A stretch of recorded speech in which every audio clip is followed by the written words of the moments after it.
Cousin falsely accused me of SA. Now my family is finally contacting me after almost 10 years. I grew up in what was probably the most normal of normal households. Parents worked a lot, but still managed to care for me and my 3 older sisters. We were never super close as a family, but never had any issues either. Same goes for my extended family. They always lived a few hours away, but we saw each other during summer holidays or Christmas and always got along great. But when we got older, we naturally grew apart as everyone had their own lives. I'm 31 now. In 2014, when I was 22 and attending uni, I got a phone call from my mother that turned my life upside down. I remember I didn't even answer at first because I was gaming with friends, but she called again immediately after the first call. This was an unwritten rule in the family. If you call twice like that, it's important, like someone died important. So when she called again, I excused myself and answered only to hear chaos in the other and like people were arguing. But when my mom realized I had answered, it sounded like she went to another room and closed the door. I just asked what was going on, and I heard she was crying. My memory of this conversation is a bit blurry, but she basically asked me if I had something to confess to regarding E. Is my cousin on my mom's side and is 7 years younger than me, 15 at the time. At that point, I hadn't even seen E for several years. I just said no and asked what this is about. She just cried even harder and started accusing me of SA and E back when we were children, that E had told everything to my sister and that my sister told my mother and my aunt E had told them that back when she was 9 and I 16, she'd been playing in my room. When I came in and started feeling her under her clothes and kissing her, my mother screamed at me to say something, but I couldn't even speak. It was also absurd. I remember thinking it must be some bad joke. The last thing I remember saying was that it's not true and that E is lying. But then my mom goes on saying that how E gave such a detailed description of where and how. Then she kept asking something like, did you do this? Did you do this? And I just scream back at her no. Each time it all ended with my mom putting me on speaker and both my mom and dad saying that they don't want anything to do with me and never to contact them again. 2 of my sisters texted me later that day pretty much saying that I'm disgusting and then blocked me. I know it's weird, but after that call I went to have a long shower. To this day I still don't know why I did that. After calming down I started calling and texting everyone, even one answered, the ones who hadn't blocked my number by then quickly did so. The only thing I heard back was from my father, who texted me to stop contacting them and that they need to heal. That was 9 years ago and I haven't spoken to anyone in my family since that day. To say this underscore me up is an understatement. I was living in a haze for weeks after that and hardly ate at all. It didn't help that this was right before I was supposed to defend my bachelor's thesis and was already stressed out. Luckily my co-writer sent something was up and saved me by controlling the conversation so that I got the easy parts. Without him I would have failed. Needless to say, no one came to my graduation. Then started the worst period of my life. I spent the first year expecting the cops to knock on my door and arresting me for sexual abuse. I didn't land any jobs, just living off my saved money. I drank a lot and did I also grew resentful and violent. The only reason I didn't hurt anyone is because no one was around. My neighbor called the cops on me once after I had smashed a glass, but I managed to convince the officers that I had just dropped it and they went away. Since there were no others inside my apartment, instead of sleeping I spent my nights planning how I could hurt E and make sure no one ever found out, even thinking how I could actually do the thing she'd Accused me of, but much worse. I know I'm not proud of that. I landed my first real job in my field in late 2015. Only then did things start to improve. I focused all my time on my job as it gave me something normal to do. Recovery was a slow process, but I drank less and smiled more. I lived cheap and earned good money, so I made a point of buying myself a nice gift for my birthdays, a VR headset, a motorcycle, Lego, etc. And last year I moved from my shitty apartment and bought a small house. It was an old dream of mine to have my own garage and a garden to care for. This has boosted me even more, so my life is okay now. I still got problems. I've been on antidepressants for the last few years, and while they help, it's not in a happy way. They simply remove the dark thoughts and replace them with dead ones. My trust in other people is close to non-existent. I've tried dating, but only been on 2 dates with 2 different women. It's really hard to speak like a normal person when it comes down to it. And what would I tell a potential partner when she asked about my family?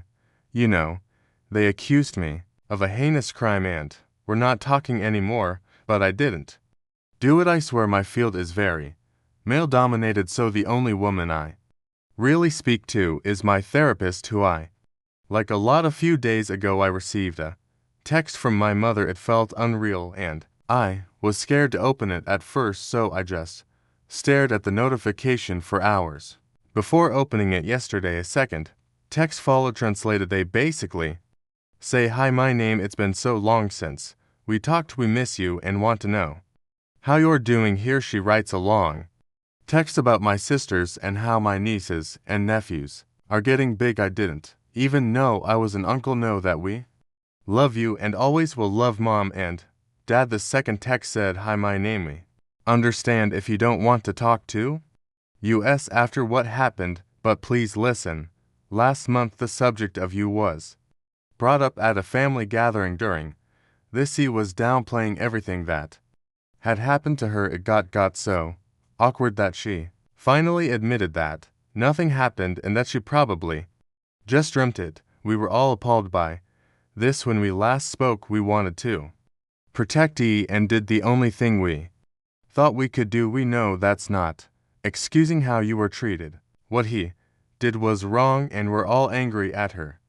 We have called everyone that knew and told them the truth. We all want to speak with you, and your sisters want you to meet their families. Please write back if you can find it, and you to forgive us. Love, Mom and Dad." So yeah, that's my situation right now. I haven't answered, but they no doubt know I've seen it. Truth be told, I'm seething. So many old shitty memories are now stirring again. I don't want to forgive them, and I wouldn't trust myself to be in the same room as them right now. Part of me wants to call my family and unleash everything on them, to guilt them with everything I went through until they all hit their rock bottom, then dedicate my life to make my cousin's life as miserable as possible. The other part wants to ignore them and continue with my okayish life, with my motorcycle and my garden to keep Emmy company. I don't have any friends. The only people I speak to are my co-workers, but we're not really close. I've called my therapist clinic, but they told me she's on vacation and won't be available for weeks, and I don't want anyone else than her, so that leaves internet strangers. So please, where to go from here? Do I ignore them and continue as is, or do I answer, and if so, what to even write? I'm pretty sure meeting them in person would be a bad idea for a foreseeable future, but I'm not even sure how my life can improve from picking up those old threats, as embarrassing at it may sound. I've dreamed about the day when they apologize to be them throwing themselves to the ground and kissing my feet. Texting seems so anticlimactic now. Cousin falsely accused me of SA. Now my family is contacting me after almost 10 years. Part 2. So it's been around 3 months since I last posted the previous post, and a decent amount has happened Some for the better and some for the worse. For 1E is still a huge OJ hole. Around a week after my family sent me the messages, she also reached out with a huge apology text. When I received it, I couldn't believe my eyes. She was talking about how she had mental problems and has been dealing with them for ages, almost as an excuse as to why she did this to me. She said she needed help and her parents were helping her get it. This seemed like BS to me because all my life I knew she was a beaming, radiant girl until that dreadful day in 2014. The whole text felt like she was just feeding me excuses to why it happened, and then ending it off with the shortest actual apology. My original plan was to go on with my life and try to slowly make it better and better, but seeing this pushed me to my limit. I had to respond and tear into her with the most vile words I could think of. In the end, the actual text I ended up sending said, "You think your mental problems are bad? Try being torn away and excommunicated from your whole family for 10 years when you were just in the infant years of your adult life and see how bad those mental problems become. I am still trying to deal with all of this, and the last thing I need is the culprit of my misery feeding me excuses as to why it happened. My other relatives may have been in the dark the whole time, but you knew the entire time, and it never dawned on you to say things sooner. You're lucky I did not alive myself at this point. My parents and sibling might be another story, but I will never be able to forgive you for the irreversible damage you have done to me and my relationships. Please rot in hell and never contact me again." She hasn't responded, but I can see that she got the message because of read receipts. Maybe she took the hint to not respond. The good news is that I also responded to my parents, nothing crazy in text, because we really got the whole conversation out over the phone. It felt weird hearing their voices again. I used to relate those voices to being safe at home, but after what happened it was a whole new feeling. At first I hated it. All the sour memories popped back into my brain from the day I last spoke to them. Those voices had been screaming at me for things I didn't even do. The conversation lasted about 3 to 4 hours, and while it was hard for me and most likely them, it was the most productive conversation I've ever had with them. I thought it would be a lot of excuses, just like but to my surprise, they not only apologized a million times over, but told me everything they were in the wrong about. They said it was weighing on them all these years, and now that the truth is out, they don't know how they can live with themselves. The one really hard part was when I asked them why they didn't hear me out or believe their own son. Compared to Isa, they told me they struggled with it immensely, but he had made it so believable that they felt they had no choice. I told them that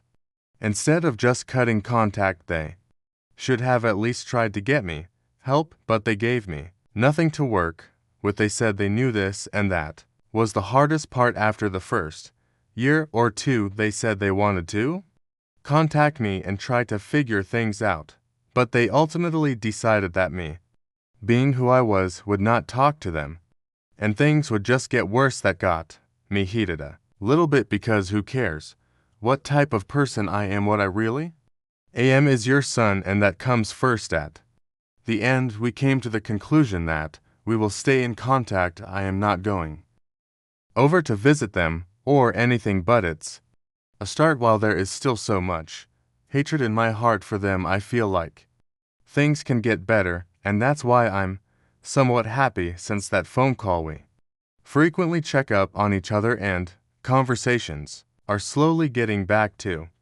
what they used to be. Maybe I'll visit them someday, but I don't know when it will be or how it will go. How am I supposed to hug and say hi to the people who threw me out of their life? Cousin falsely accused me of SA. Now my family is contacting me after almost 10 years. Final part. Hey guys, so I have another update on my whole situation. Regarding E and the essay, it has been another 4 to 5 months since the last update, and I have some better news then. Worse this time again. To start off, a lot of people were telling me to sue or take E to court. While I agree that what she did was unforgivable and heinous, I don't feel like that will cause any good. The situation has been 10 years in the making, and I kind of just want to be all over and done with it. Taking her to court would cost me thousands in legal fees that I just can't afford, and I also can't help but think of the fact that he never took it to court either. I know that's not a good excuse, but it's just a thought. I am still in contact with my parents, and you won't believe it, but I actually visited them around a week ago. They also have removed contact with E, and I feel like her getting the same treatment I went through is similar to being sued in terms of punishment. Believe me, I would know. Visiting the parents went well. Haven't seen the rest of my family, as I want the process to be gradual, but we met and had a nice dinner, of course. In my last post I said I didn't know how the greeting process would go. How was I supposed to greet the people who tore my normal life away? Well, the greeting went better than I imagined.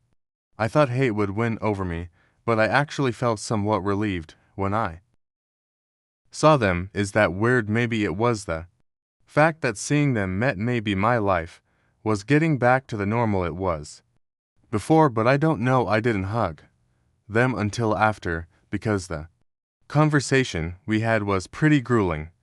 I didn't mean to rip into them, but I felt I had to really get the point across of how much hurt they had caused me. At some point, my mother cried because of the detail I went into about my darkest times. They said they know they can't do anything to fix what has happened, but want the future to be optimistic. They even opened the idea of coming home for Christmas and seeing the rest of the family, but I told them I plan about taking it slow and said I might be open to the idea. While I am still conflicted, that feeling of hatred is slowly going away, and I am overall just feeling like a better person. In general, I think the weight of the situation had pulled me down all those 10 years, and now that I am free of judgment, it feels good. I have also started dating now and met a great girl that I am starting to slowly get serious with. Life is getting better. Who knows